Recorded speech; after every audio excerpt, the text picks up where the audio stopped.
faccio ici, s'il te plaît, ici, je suis ici. Permis juste d'avoir une expérience de plateau, mais je dois dire que je pense inconsciemment, oui, ça m'a aidé. Mais en même temps, pardon, mais le fait de jouer, j'aimais pas du tout ça et ça m'était pas du tout naturel. J'ai pas mal tourné, mais c'était pas tout à fait ce que j'aimais faire. Et donc je peux pas dire que ça m'ait complètement aidé avec Emmanuelle. Ce qui m'a aidé, c'est elle, c'est l'abandon, c'est ce qu'elle m'a donné, c'est sa confiance, euh, mais, mais c'est mais c'est vrai que quand on joue, de toute façon, je pense qu'on s'abandonne et enfin, moi, j'ai jamais vraiment réfléchi à la façon dont j'allais jouer ou pas jouer ou voilà et voilà. Donc je suis un peu reparti de zéro en fait pour faire ce film et voilà. En fait, je lui parlais du film et je ne savais pas.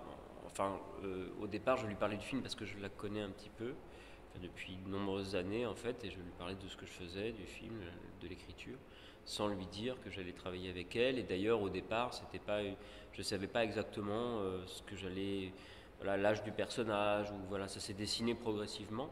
Puis à un moment donné, quand je lui ai dit quand je lui ai proposé le rôle, elle m'a dit d'accord, mais je ne veux pas lire le scénario. Donc elle n'a pas lu le scénario et elle n'a fait que suivre ce que je lui disais. Donc tout ça s'est fait de façon c'était à la fois très étrange. C'était mon premier film, donc voilà, donc toute cette confiance et voilà, et en même temps, ça a amené une forme d'instinct et de naturel entre nous, entre elle et le personnage, parce que elle a travaillé en recopant, enfin c'est-à-dire qu'elle a travaillé sans savoir, elle apprenait les scènes le dimanche soir et puis on tournait et en plus on tournait dans le désordre.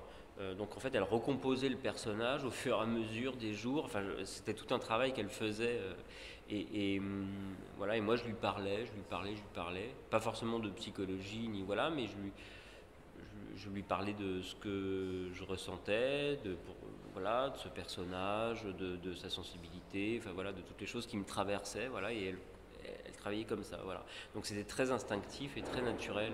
Et je pense que du coup j'ai pu m'approcher sans qu'elle sente une pression, ou une tension, ou quelque chose de voyeur même, voilà. Allora la posso liberare?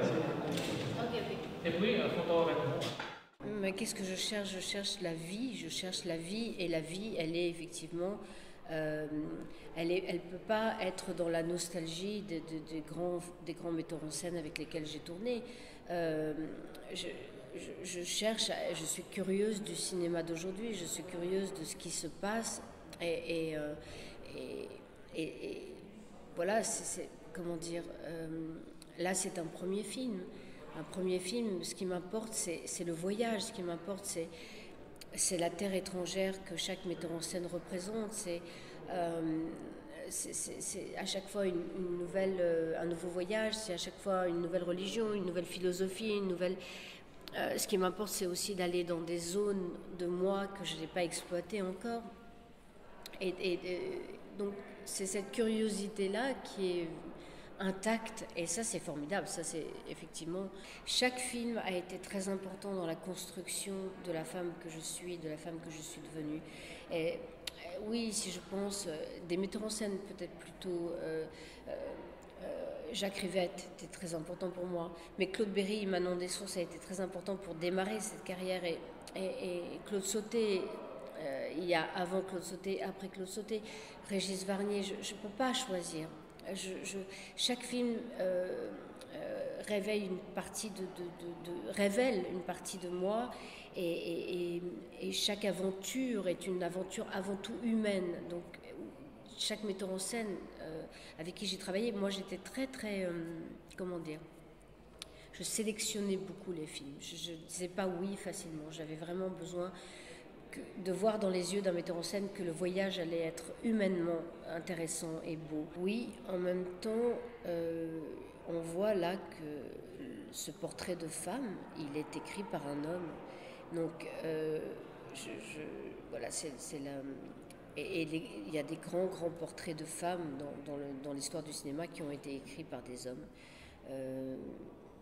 Mais ce qui est évident, c'est qu'en France et dans le monde, les femmes ont pris la parole sur des sujets qui étaient des sujets tabous, qui étaient des sujets dont on ne devait pas parler. Et elles ont revendiqué le droit à la parole, elles ont revendiqué le droit à la reconnaissance, à la parité. Donc tout ça, cette parole de femme qui a été prise avec MeToo, les sujets qui ont été abordés aussi, je pense à des sujets comme l'homosexualité féminine, qui sont des sujets qui n'étaient pas abordés, comme c'est des sujets qu'on ne voulait pas voir, qui n'existaient pas. Or, c'était évident que dans la société telle qu'elle évoluait, ça existait.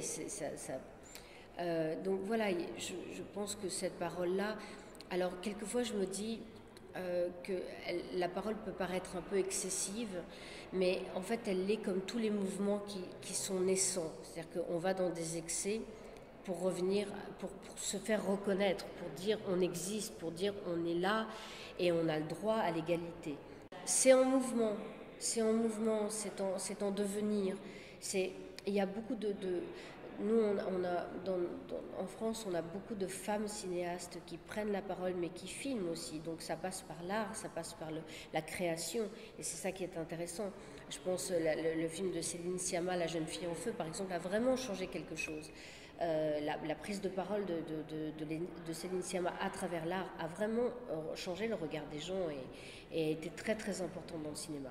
Ou Adèle Haenel, ou enfin voilà, vraiment des gens qui ont osé dire les choses. Donc c'est en transformation, il y a beaucoup de choses encore. Moi je viens de jouer dans ce film Le portrait d'une femme, et on se rend compte effectivement que la place de la femme qui vieillit, de la femme qui mûrit, n'est pas la même que celle des hommes au cinéma. Donc ça c'est évident, il y a un manque de regard, un manque de reconnaissance sur les femmes qui dépassent la cinquantaine, comme si les choses disparaissaient à 50 ans. Évidemment que là aussi, c'est Ozon qui parlait formidablement bien de ça, qui a filmé Charlotte Rampling, qui aime filmer les femmes aussi qui ont dépassé la cinquantaine. Et voilà, donc ça aussi c'est un travail en devenir.